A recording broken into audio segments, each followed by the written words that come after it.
Assalamualaikum viewers, hope you are doing well.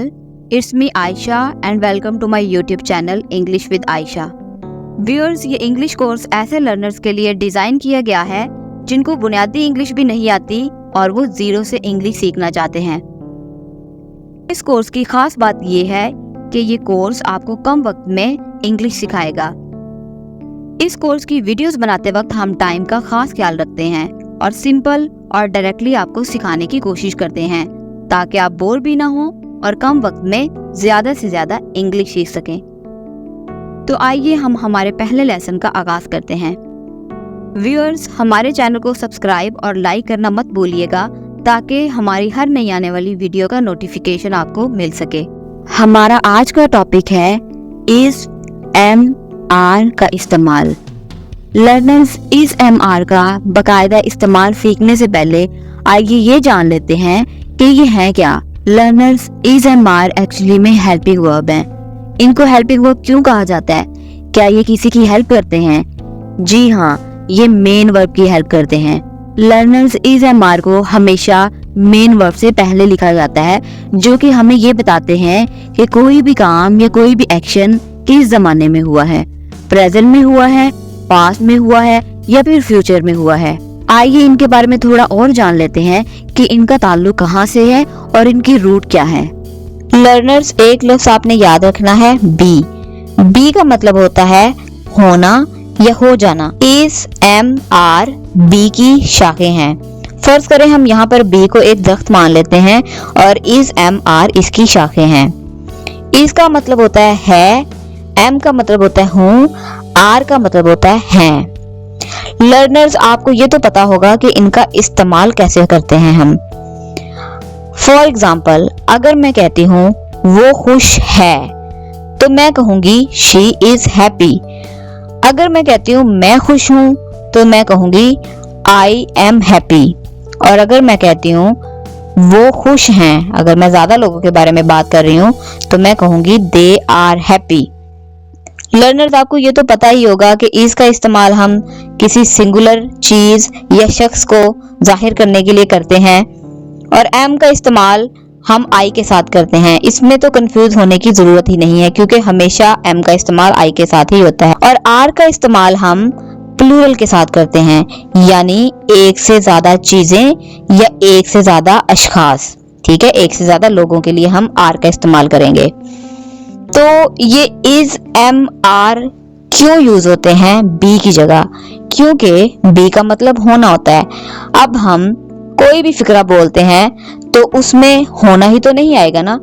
For example, मैंने कहना है वो खुश है तो मैं ये तो नहीं कहूंगी ना शी बी हैप्पी। इसका मतलब तो बन जाएगा वो खुश होना, जो कि फिक्रे की सेंस ही क्लियर नहीं है। इसलिए मैं कहूंगी शी इज हैप्पी। अगर मैंने कहना है मैं खुश हूं तो मैं क्या कहूंगी? आई बी हैप्पी। मैं खुश होना नहीं, मैं कहूंगी आई एम हैप्पी। तो इसलिए एम का इस्तेमाल करेंगे। और अगर मैंने कहना है वो खुश हैं तो मैं कहूंगी दे बी हैप्पी। क्या मैं ऐसे कह सकती हूँ? नहीं, बिल्कुल भी नहीं, क्योंकि इसका मतलब हो जाएगा वो खुश होना, जो कि रॉन्ग है। तो मैं कहूंगी दे आर हैप्पी, यानी कि वो खुश हैं। उम्मीद है लर्नर्स आपको यहाँ तक समझ आ गई होगी। सबसे पहले हम इसका इस्तेमाल जानते हैं। जैसे कि मैंने आपको पहले भी बताया कि इसका मतलब होता है और इसका इस्तेमाल क्या है। बेसिकली इस जो है वो किसी चीज के होने के बारे में या किसी चीज की हालत को बताता है। दोस्तों, आपको पिछला बी तो याद है ना, जो मैंने आपको बताया था कि बी का मतलब होना। तो इसी तरह इस जो है वो एक ब्रांच है बी की, तो ये भी किसी चीज की हालत को या होने को बताता है। इसका इस्तेमाल हम कहाँ करते हैं? ये हम सिंगुलर के साथ करते हैं, यानी किसी एक शख्स या किसी एक चीज के साथ करते हैं।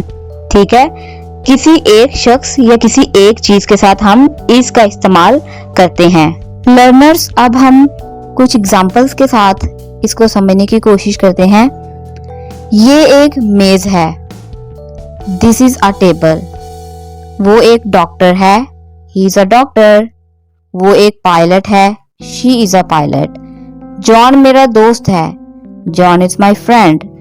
ये खूबसूरत है, इट इज ब्यूटीफुल। लर्नर्स, आपने गौर किया होगा कि ये सारे सेंटेंसेस क्या बता रहे हैं, किसी चीज की हालत के बारे में या किसी शख्स की हालत के बारे में बता रहे हैं। वो टेबल है, वो डॉक्टर है, वो पायलट है, जॉन मेरा दोस्त है, ये ब्यूटीफुल है, कोई भी चीज हो सकती है, कुछ भी हो सकता है, इट इज ब्यूटीफुल। तो ये सारे जो एग्जाम्पल्स हैं ये किसी चीज की हालत के बारे में बता रहे हैं। तो इसका इस्तेमाल हम कहाँ करते हैं, किसी चीज की हालत को बताना हो या किसी चीज के होने को बताना है कि वो है। उम्मीद है लर्नर्स आपको ये एग्जाम्पल्स अच्छे से समझ आ गई होंगी कि इसका इस्तेमाल कहाँ करते हैं। इसका दूसरा इस्तेमाल क्या है? पहले तो हमने ये देखा ना कि इस जो है वो किसी चीज के होने के बारे में या हालत को बताता है। सेकेंडली इस क्या बताता है, किसी भी जारी काम के बारे में बताता है। किसी भी जारी काम के, कोई काम हो रहा है, प्रेजेंट में हो रहा है, तो ये किसी भी जारी काम के बारे में बताता है, यानी कि ये प्रेजेंट कंटिन्यूअस टेंस के बारे में बताता है। और ये कहाँ इस्तेमाल होता है, सेम जैसे कि पहले मैंने आपको बताया कि इसका इस्तेमाल सिंगुलर पर्सन के साथ होता है, यानी कि एक शख्स के साथ होता है।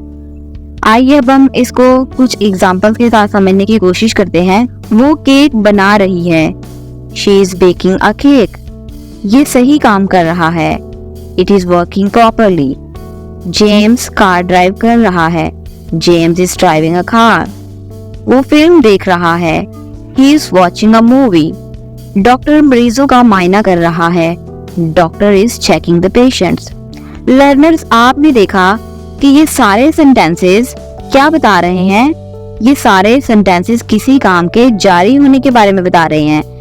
कोई काम जो कि प्रेजेंट में हो रहा है और जारी है, तो इसमें हम किसका यूज करेंगे, यहाँ पर हम इज का यूज करेंगे। आपने एक और बात याद रखनी है कि जब भी हम इसका यूज करते हैं और किसी जारी काम को बताते हैं तो इसके साथ जो भी वर्ब आएगा वो आईएनजी फॉर्म में आएगा। फॉर एग्जाम्पल, मैंने यहाँ पे फर्स्ट सेंटेंस में लिखा है शी इज बेकिंग, मैंने बेक नहीं लिखा, बेकिंग। नेक्स्ट में मैंने वर्किंग लिखा है, ड्राइविंग, वॉचिंग, चेकिंग। तो एक बात आपको क्लियर हो जानी चाहिए कि इसके साथ हमेशा आईएनजी वाली फॉर्म इस्तेमाल होती है। ऐसा कब होता है, जब हम प्रेजेंट कंटिन्यूअस टेंस की बात कर रहे होते हैं। अब हम डिस्कस कर लेते हैं एम को। लर्नर्स, एम का मतलब होता है हूँ, और एक बात आपने हमेशा याद रखनी है कि एम का इस्तेमाल हमेशा अपने बारे में बात करने के लिए हम करते हैं, यानी हम एम का इस्तेमाल सिर्फ आई के साथ करते हैं। एम का इस्तेमाल आप और किसी भी शख्स के बारे में या किसी भी चीज के बारे में बात करते हुए नहीं करेंगे। उम्मीद है कि आपको ये बात कभी नहीं भूलेगी कि एम का इस्तेमाल कहाँ करते हैं हम, आई के साथ। एम का मतलब होता है हूँ और एम का यूज सिर्फ आई के साथ होता है। आप अपने बारे में जितनी मर्जी बातें करें, आप उसके साथ एम का यूज करेंगे। जब भी आप आई का यूज करेंगे आप साथ एम लगाएंगे, लेकिन आप और किसी भी शख्स के बारे में, किसी भी चीज के बारे में एम का इस्तेमाल नहीं कर सकते। तो चलें अब हम चंद एग्जाम्पल से इसको समझने की कोशिश करते हैं। हमारी फर्स्ट एग्जाम्पल है, मैं एक टीचर हूँ, आई एम अ टीचर। मैं एक लड़की हूँ, आई एम अ गर्ल। मैं ज़हीन हूँ, आई एम इंटेलिजेंट। मैं सुस्त हूँ, आई एम लेजी। मैं अपना काम कर रही हूँ, I am doing my work. तो लर्नर्स, इससे क्या साबित हुआ कि जब भी आप अपने बारे में बात करते हैं तो तब आप एम का इस्तेमाल करते हैं। मैं एक टीचर हूँ, मैं एक लड़की हूँ, मैं ज़हीन हूँ, मैं सुस्त हूँ, मैं अपना काम कर रही हूँ। तो इन सारे एग्जाम्पल्स में आप क्या कर रहे हैं, आप अपने बारे में बात कर रहे हैं, आप अपने बारे में बता रहे हैं। लर्नर्स, यहाँ पर मैं एक बात क्लियर करना चाहूंगी कि ये जो हमारा लास्ट सेंटेंस है, मैं अपना काम कर रही हूँ, आप अपने बारे में प्रेजेंट कंटिन्यूअस टेंस में बता रहे हैं। यानी कि जब आप कोई काम कर रहे हैं तो आप आई एम लगा के उसके बाद वर्ब लगाएंगे आईएनजी वाला, आई एम डूइंग। इसी तरह और बहुत सी एग्जाम्पल हो सकती हैं। I am reading a book, I am cooking, I am washing my hand, I am sleeping. तो इस तरह से आप आई एम का यूज करते हुए वर्ब की आईएनजी वाली फॉर्म लगाते हुए आप एम के साथ काम को जारी होने के बारे में बता सकते हैं। तो उम्मीद है लर्नर्स आपको इन एग्जांपल्स की अच्छे से समझ आ गई होगी। तो एम का इस्तेमाल हम कहाँ करते हैं? आई के साथ। एम का मतलब क्या होता है? हूँ। और एम को एक तो अपने बारे में बताने के लिए इस्तेमाल करते हैं और दूसरा किसी जारी काम के बारे में, जो कि लास्ट में हमारी एग्जांपल है, I am doing my work. Learners आपने इस और एम का मतलब तो अच्छे से समझ लिया है। अब हम डिस्कस करते हैं आर को। आर का मतलब होता है क्या मतलब होता है आर का? है। आर क्या बताता है? लर्नर्स आर किसी चीज के होने को या किसी चीज की हालत को बताता है। आपको बी तो याद है ना? बी का मतलब होना है, तो ये आर जो है ये बी की ही एक शाख है। तो आर क्या बताता है?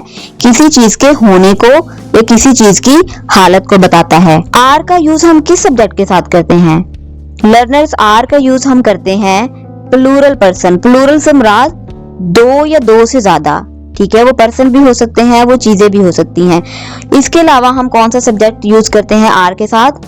वी, यू, दे। तो ये किसके साथ यूज होते हैं? आर के साथ, ठीक है? आर प्लूरल के साथ यूज होता है।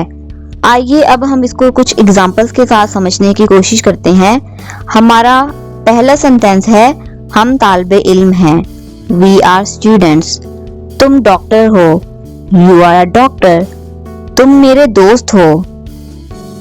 You are my friend. ठीक है, यहाँ पे छोटी सी मिस्टेक हो गई है कि नीचे लिखा है यू आर माई फ्रेंड, तुम मेरे दोस्त हो। वो लड़के हैं। They are boys. हम जमात हैं। We are class fellows.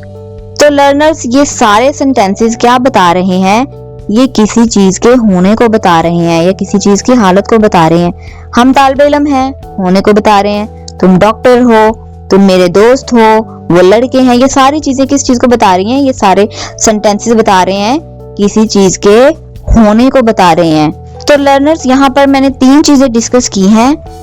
Are का मतलब क्या है? आर क्या बताता है? किसी चीज के होने को या हालत को बताता है। और इसका यूज किसके साथ होता है? इसका यूज प्लूरल पर्सन के साथ होता है।